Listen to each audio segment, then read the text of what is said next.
Halo teman-teman, balik lagi di DST dan episode kali ini masih jadi bagian dari episode spesial untuk kemudian evaluasi pemain 2021-2022 BRI Liga 1 untuk Persipura Jayapura. Masih terasa kesedihan kita soal turunnya di Liga 2, but anyway, kita memang harus menghadapi kenyataan dan memang seperti di awal video saya sering sampaikan kalau anak-anak muda ini masih belum ada di level tertinggi sepak bola kita. So mungkin setelah berefleksi ada baiknya dalam tanda kutip untuk Persipura memulai dari Liga 2 jika skuadnya seperti kemarin. Setidaknya mereka akan lebih tahu bagaimana atmosfer kompetisi, bagaimana kemudian beratnya berjuang kalau harus memulai dari Liga 2 begitu, sehingga mereka tidak akan menyia-nyiakan setiap kesempatan yang ada atau setiap pertandingan yang ada seperti kemarin.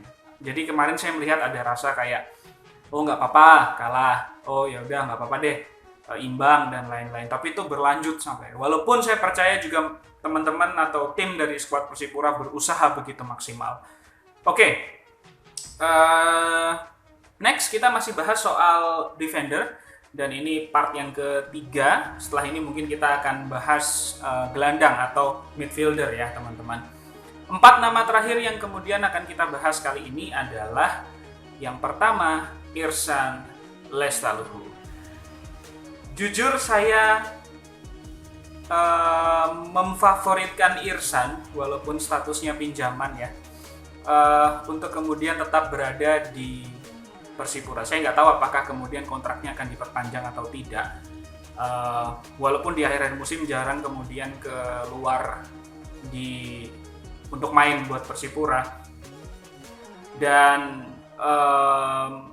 jadi salah satu pemain sayap belakang atau side back atau wing back yang menurut saya punya speed yang bagus, punya agility yang bagus, punya daya gedor yang bagus dari sisi sayap begitu.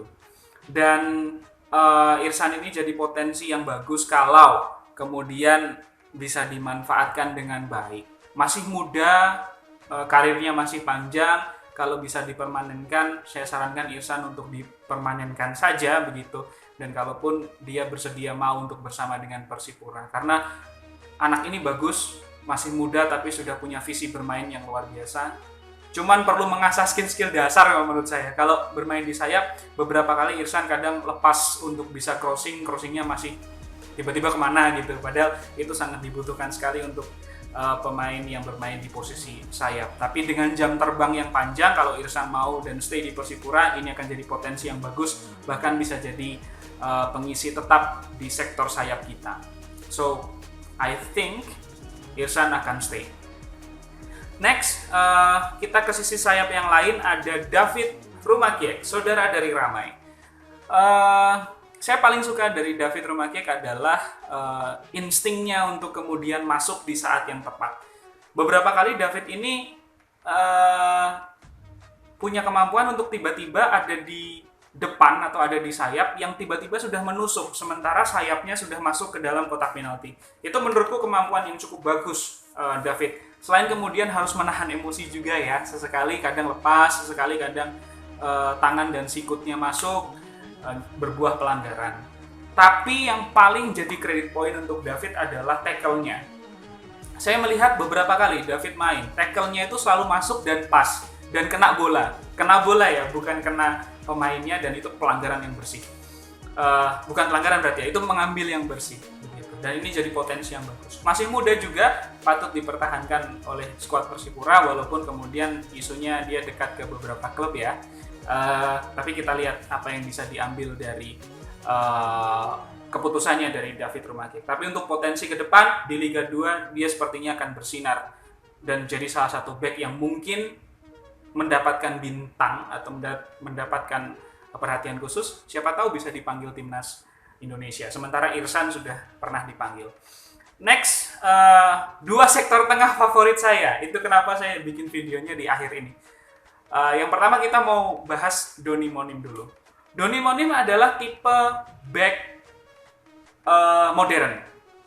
Itu kata yang paling pas, karena Doni tahu bagaimana ketika dia menjadi back yang tenang, back yang kemudian berfokus pada pertahanan dan tidak terlalu banyak mengeluarkan protes, dia menjadi back tangguh yang kemudian menjadi tembok kokoh, salah satu tembok kokoh Persipura. Sayang beberapa kali tidak diturunkan karena akumulasi kartu ataupun cedera ya kayaknya waktu itu.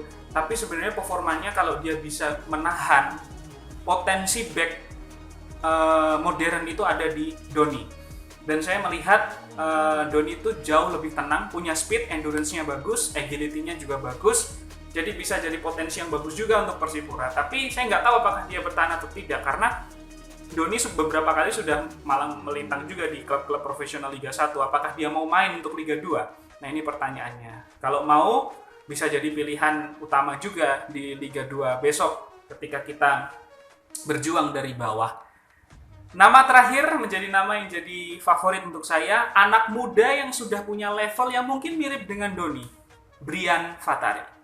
Nama yang kemudian jadi perbincangan banyak klub juga dengan potensi dia, masih muda, back modern, tenang, mau membangun serangan, tidak hanya di belakang, ketika fast break baliknya cepat, efektif, kemudian endurance-nya bagus, membaca permainan bagus, beberapa kali heading-nya juga sempurna, cara pengambilan bolanya sudah sangat matang sekali. Sayang kalau tidak dipertahankan kalau ini. Karena Persipura butuh pemain belakang yang kuat, butuh pemain tengah yang, ya kalau kita ingat era-era Bio Pauline dan juga Victor Igbonevo itu kan tembok besar ya. Kalau waktu itu 3 sama kakak Jack Comboy, 3 pohon besar waktu itu, era ISL, salah satu komentator pernah bilang seperti itu. Jadi ketika sudah punya back-back modern seperti Doni, seperti Brian, kiper akan jadi merasa lebih safe karena mereka punya keamanan atau merasa nyaman di belakang. Tapi jarang saya lihat ya dua pemain ini kemudian diduetkan. Paling salah satunya, biasanya satunya Israel tapi satunya Doni, atau satu Israel satu Brian. Kayaknya kok saya belum pernah, atau teman-teman bisa komen di kolom komentar mereka pernah barengan atau tidak. Tapi menurutku dua pasangan ini bisa jadi hal yang sempurna kalau mereka mau stay di Liga 2 besok di Persipura. Bisa jadi duet yang sempurna begitu. Tinggal bagaimana pelapisnya mengejar level mereka. So, Brian ini ada potensi untuk dipanggil timnas juga kalau dia terus konsisten dan memberikan penampilan yang perfect ya.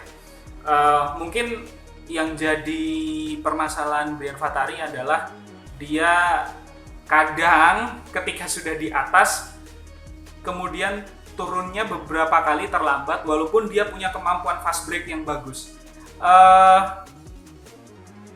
Lebih banyak berlatih dan lebih banyak punya jam terbang.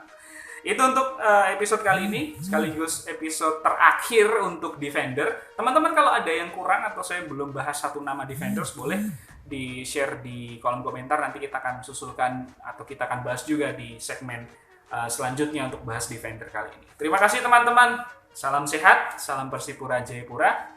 Masih lancar kan puasanya?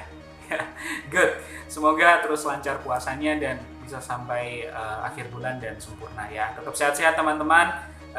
Jangan sakit ya, supaya kita bisa terus beraktivitas dan memberi hal positif untuk orang-orang di sekitar kita. Dan jangan lupa dukung Persipura. Kita masih tunggu jadwal terbaru atau jadwal yang sudah keluar di musim depan untuk Liga 2. Kita masuk grup mana, wilayah mana, menghadapi siapa saja.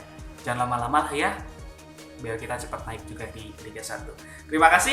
Selamat pagi, siang, sore. Jangan lupa untuk subscribe, share ke teman-teman Anda, share ke teman-teman kamu kalau kamu suka videonya, supaya kita juga lebih semangat untuk bikin video selanjutnya. Kita ketemu lagi di episode midfielder atau pemain tengah yang masih akan kita bahas di Espasio Indonesia.